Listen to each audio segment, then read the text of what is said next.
Jau, kaip tai mane pažiūrėtum, jeigu aš to pasakyčiau, kad gali investuoti 10 minučių laiko per dieną ir turėti daug geresnį, prasmingesnį, laimingesnį gyvenimą nei turėjai dabar. Talk it out. You've got 10 seconds. You never know what may come spilling out. Good luck. Gopher, Hoover. What?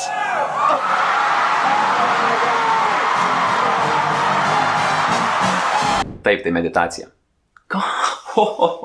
Kągi, tai meditacija? Taigi medituoja tos mergos išplaukusios ten kažkokį jogą ir šiaip, ką žinau. Energy out the hand. Big breath. More power, more power, more passion, more power. Big. Good. Y me llama el cocinero. Risita, ¿qué? Ve por la paellera.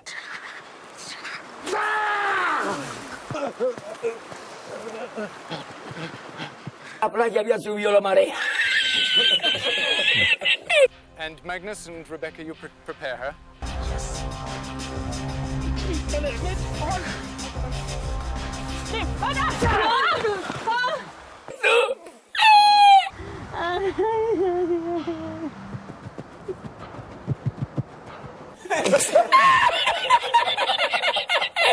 Aš kol to dalyko nedariau, aš tikrai galvojau, kad meditacija, meditacija, kas tai yra per nesąmonį, čia ne man šitos dalykas, meditacija iš vis kažkokia tai yra nesąmonė. Kaip tai mane pažiūrėtum, jeigu aš to pasakyčiau, kad tu jau esi meditavęs ir ne kartą? What? Rimtai, pagalvokim dabar. Kas yra meditacija? Tai tu būni ramiai, sėdi ramiai, stovi ramiai ir guli ramiai. Ane? Ok. Tu apie nieką negalvoji. Tavo galva yra praktiškai tuščia ir tu arba žiūri į vieną tašką arba būni užsimerkęs. Gerai. Ką vyrai visais laikais darė, nesvarbu, ar tai būtų prieš 100 metų, ar prieš 200, ar prieš 1000 metų. Vyrai visais laikais išeidavo iš namų kažką veikti.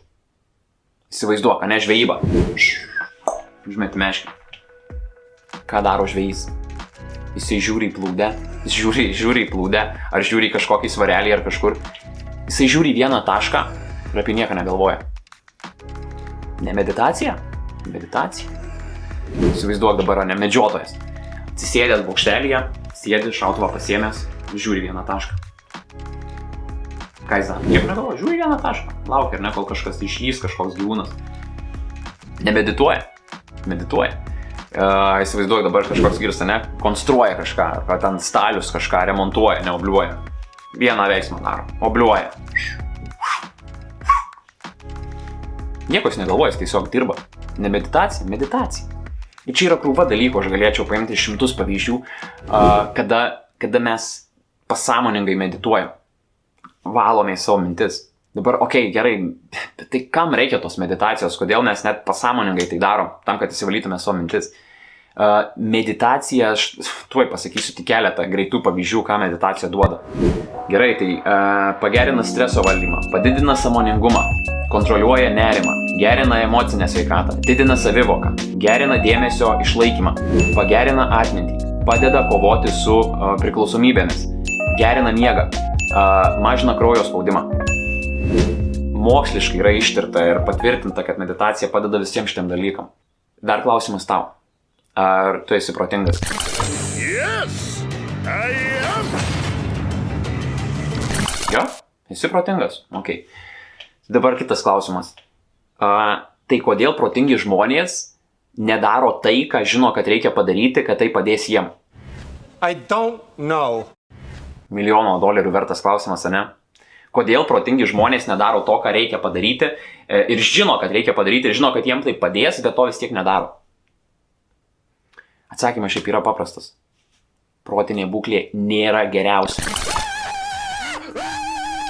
Ir tam, kad pataisyti tavo protinę būklę, reikia kažką daryti. Tai vienas iš dalykų yra meditacija. Šiaip dabar labai rimtai. Meditacija nėra kažkoks raketų mokslas, tai yra labai paprastas dalykas, tai tiesiog ramybės būsenos palaikymas. Yra krūvos meditacinių vaizdo įrašų, muzikų, vedlinė, guided meditation ir panašiai. Ir aš numesiu linką, parodysiu, kokią aš meditaciją darau. Man labai patinka Alano Watso meditacija. Čia šiaip yra ganėtinai įžymus žmogus, kuris į vakarietišką kultūrą atvežė rytietišką kultūrą, meditacijos visas tas šaknis ir pagrindus, ir 15 minučių meditacija, tie, kas angliškai supranta, aš numesiu nuorodą linką video aprašyme. Ir vėl galėčiau pasakot, kaip tai daryti, bet iki kol tu to nepadarysi, tol nesuprasi. Yra lietuviškų, yra angliškų, yra visokiausių kalbų tų meditacijų ir paprasčiausiai tiesiog padaryk. Ir pabandyk tai padaryti savaitę. Kiekvieną vakarą ir kiekvieną rytą 10 minučių. Prieš eidamas miegot, vis tiek atsigulė į lovą, ką beveiksi. Jau ruošiesi eit miegot, 10 minučių pasėdėsi, užsidėk žadintuvą, 10 minučių, 5 minutės galų gale. Padaryk tai savaitę, pasižiūrėk, ar kažkas pasikeičia.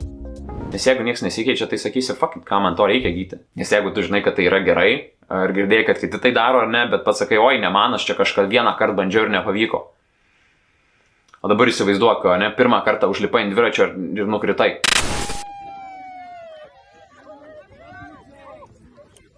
Kai vaikas buvai. Sakytų tau, blemba, gyti. Gyti. Ko, su dviračiu varom? Oi, ne, žinai, bandžiau vieną kartą, nepavyko, nukritau ir daugiau nebelipu. Čia nesąmonė. Supranti tu tai, ne? Tai pabandyk.